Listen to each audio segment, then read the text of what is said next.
Assalamualaikum warahmatullahi wabarakatuh. Salam sejahtera untuk kita semua.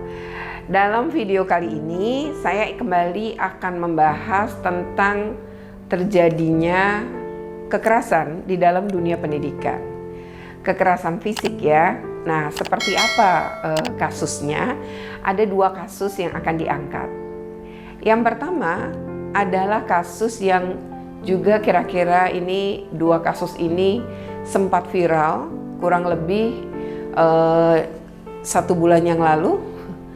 Yang pertama adalah kasus Buton ya, Buton di Sulawesi Tenggara, salah satu SD negeri ya di Buton. Itu terjadi sanksi gitulah ya, anak-anak ini mendapatkan sanksi dari guru, tapi bukan guru kelas mereka, guru kelas sebelahnya. Jadi anak-anak ini adalah kelas 3, yang menghukum adalah guru kelas 4. Nah, kenapa anak-anak ini dihukum? Karena dinilai berisik. Gurunya lagi nggak ada di kelas itu. Jadi guru yang sebelah keganggu nih sama berisiknya anak-anak. Diberi peringatan pertama. Anak-anak diam, gurunya balik lagi ngajar. Ternyata di tengah-tengah mengajar, anaknya berisik lagi. Gurunya keluar dan menghampiri anak-anak itu di kelas.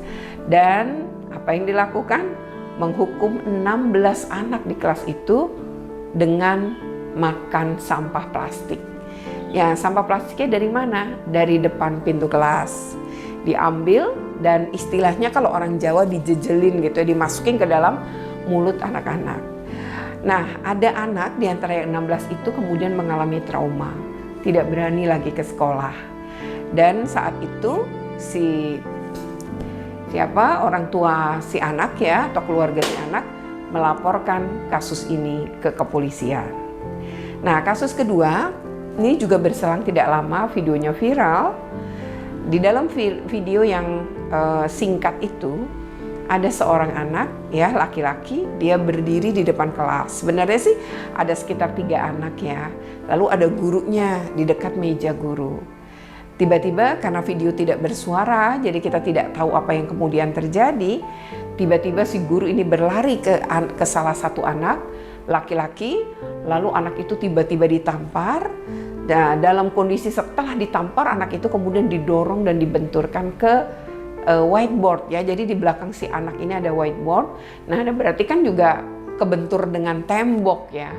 Nah, lalu video itu berhenti. Nah, namun kekerasan ini, video ini ternyata viral ya di rekaman kekerasan ini. Maka sontak saja sampai kepada orang tua si anak. Dan memang gurunya sempat meminta maaf, datang ke rumah, namun tampaknya keluarga memutuskan tetap melaporkan kasus ini ke kepolisian. Jadi 2 hal ini dilaporkan ke polisi. Nah, seperti apa? Kita akan bahas dalam segmen berikutnya. Tapi sebelumnya jangan lupa untuk di like, share, komen, and subscribe ya. Cepet subscribe segera agar terus mendapatkan update ya, video-video tentang pendidikan dan anak. Jangan lupa ya subscribe.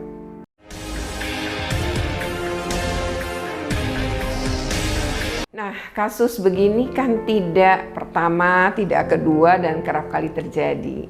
Pembelajaran tatap muka baru saja dimulai, tapi beberapa kasus kekerasan di pendidikan kemudian mencuat.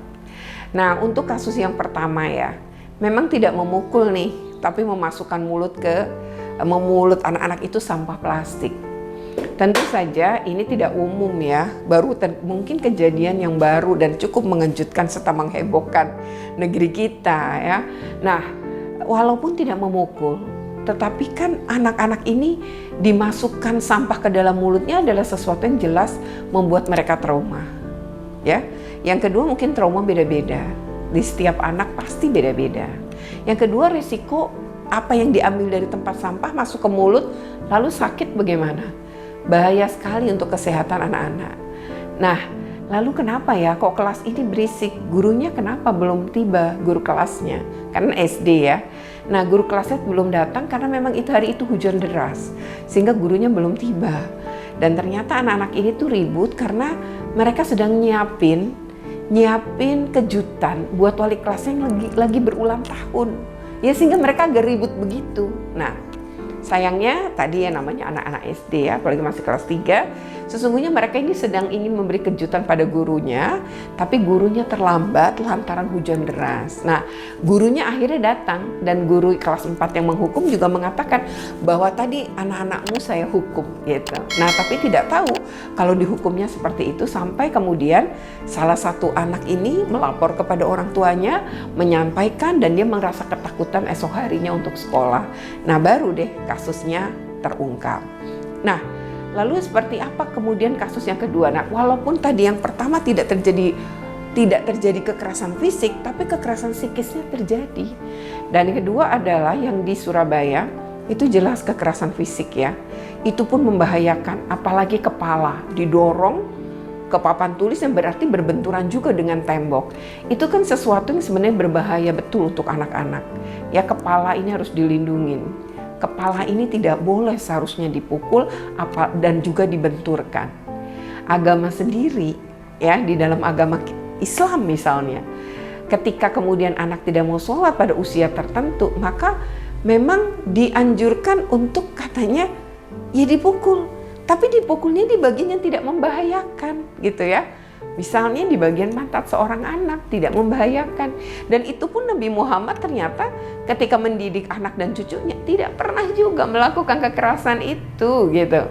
Ya, jadi ini yang kemudian terjadi gitu ya. Kok ada gitu, apalagi membenturkan kepala, ditampar lalu dibenturkan. Ternyata menurut cerita sang ayah dari anak ini SMP ya, anak ini langsung menjadi murung. Bahkan dia tidak happy ketika ada kawan atau sahabatnya yang biasanya datang ke rumah. Dia juga seperti kurang nafsu makan. Nah, ini salah satu ini tanda-tanda anak mengalami kekerasan. Dia biasanya akan melakukan perubahan sikap. Katanya biasanya nyanyi-nyanyi gitu ya dengan gitar, kemudian tidak. Nah, ini berarti ada sesuatu. Nah, orang tuanya kebetulan peka nih. Lalu kemudian makan yang biasanya dia lahap sambil bercanda. Ini enggak, ketika ada teman-temannya gitu ya, dia makan bersama gitu nih di rumah gitu sama temennya, itu biasanya dia juga happy banget, tapi kali ini tampaknya tidak. Ketika ditanya ada apa, dia juga nggak mau ngomong sampai gurunya datang ya. Waktu datang ternyata ayahnya belum pernah juga melihat video itu. Jadi sebenarnya keluarga ini agak bingung juga sampai kemudian videonya didapat. Dan ketika videonya didapat, ya orang tuanya kaget banget dan tidak terima anaknya dibegitukan. Maka kemudian dilaporkanlah ke polisi. Nah, peristiwa seperti ini berulang kali terjadi. Akhirnya memang terjadi pelaporan ke polisi karena menganggap bahwa ya dari pengakuan misalnya orang tua, ini penyelesaiannya di sekolah itu mereka merasa tidak puas gitu ya, sehingga kemudian melapor ke polisi. Nah, ini yang kerap kali terjadi ya. Nah, harusnya ini bisa dicegah. Dan bagaimana sebenarnya ketika kita menjadi guru, menjadi pendidik, kemudian terjadi kenakalan-kenakalan anak, ya namanya anak-anak. Nah, apa yang kita lakukan? Harusnya kita menerapkan disiplin positif. Disiplin positif itu adalah mendisiplinkan anak, tapi tidak dengan kekerasan. Apapun alasannya, kekerasan seharusnya tidak boleh dilakukan dalam mendidik anak-anak. Nah, seperti apa rekomendasinya? Kita akan lanjutkan dalam segmen berikutnya.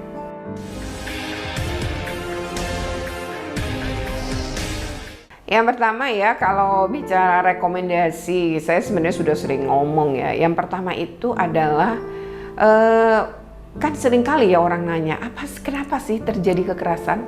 Ya bisa banyak sebab. Yang pertama adalah ya guru yang mungkin tidak mampu mengontrol emosinya. Kedua, mungkin juga gurunya ini adalah korban kekerasan saat dia masih kecil. Dia pun dididik dengan kekerasan, sehingga akhirnya pandangannya juga bahwa yang mendidik itu harus dengan kekerasan. Yang ketiga adalah ya seringkali kan guru tuh memang ngomong, ya dulu dia juga dilakukan hal yang sama, bahkan dia bilang dulu lebih parah kok, tapi nggak pernah ada protes. Itu juga banyak itu dilakukan ya. Jadi sampai ada di media sosial gitu, ya didik sendiri aja anaknya gitu ya. Padahal ini bukan soal itu, tapi ini adalah soal adanya ketentuan hukum, aturan hukum yang memang tidak boleh melakukan kekerasan. Di mana yang yaitu ada di Undang-Undang Perlindungan Anak. ya. Pertama di pasal 54. Pasal 54 itu menyebutkan bahwa anak selama berada di sekolah itu harus dilindungi loh dari berbagai bentuk kekerasan dilakukan oleh guru, pengelola sekolah, sesama temannya. Itu tuh ada ketentuannya di pasal 54 Undang-Undang Nomor 35 Tahun 2014 tentang perlindungan anak. Nah, yang kedua adalah ada di Permendikbud Nomor 82 Tahun 2015 tentang pencegahan dan penanganan kekerasan di sekolah. Jadi sebenarnya ada aturan. Jadi kenapa Bapak Ibu tidak boleh melakukan kekerasan? Karena memang ada aturannya untuk melarang terjadinya kekerasan di lingkungan pendidikan. Nah, berikutnya lagi adalah sosialisasi ini harus dilakukan plus implementasinya. Jadi Kemendikbud harus memastikan nih ke Dinas Pendidikan harus memastikan ke sekolah-sekolah bahwa Permendikbud 82 diterapkan. Penerapan pertama adalah ada Satgas Anti Kekerasan. Saya belum pernah tuh nemuin di satu sekolah memiliki Satgas Anti Kekerasan sebagaimana dimaksud dalam Permendikbud 82. Nah, setelah Satgas Anti Kekerasan ini pun tidak cuma warga sekolah loh, tapi juga warga di sekitar sekolah dan stakeholder terkait. Jadi ada RT, RW, kelurahan gitu ya, Babinsa. Kalau di situ ada polsek terdekat, itu seharusnya menjadi bagian dari Satgas. Ini adalah upaya pencegahan. Berikutnya ada pengaduan, sistem pengaduan. Ya di sekolah itu ada nggak sistem pengaduan? Dan nggak tunggal. Bukan cuma di sekolah itu, tapi misalnya ada pengaduan di Dinas Perlindungan Anak daerah situ, P2TP2 setempat, atau KPAD, bisa juga KPAI. Jadi ada nomor-nomor yang bisa dihubungi. Nah, ini meminimalkan juga terjadi kekerasan. Jadi ini juga pencegahan. Nah, Permendikbud ini juga menerapkan penindakan. Penindakan yaitu bagi siapa saja pelaku. Siapakah pelakunya? Apakah siswa dengan siswa? Apakah guru terhadap siswa? Ataukah siswa terhadap guru?